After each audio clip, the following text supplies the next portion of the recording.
And this has something to do with the centered versus non-centered particles.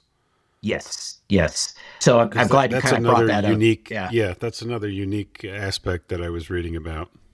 Yeah. So a lot of materials out there are sintered or manufactured under high heat or treated to a high heat.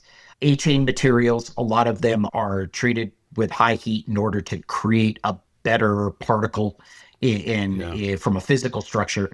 Bovine bone, for example, is treated under high heat normally in order to decrease its antigenicity and decrease the possibility of an immune response against it. yeah, So those are the reasons they do it. The problem is when you subject calcium phosphate or HA to high heat, you chemically change it into a ceramic. And a real easy way to think about it uh, is I've used this analogy before with people.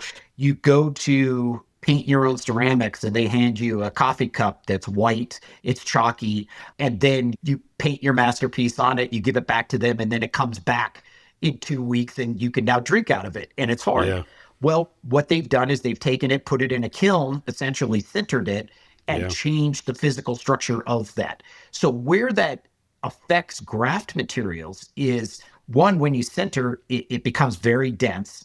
That density is what we see on an X-ray when we see it right. being very radiopaque. The other thing that happens is by sintering, you force the molecule to hold on to all of its parts very tightly. So Yeah, it doesn't want to share ions as easily. And then what that results in is the body has a very difficult time breaking down a very dense ceramic like that.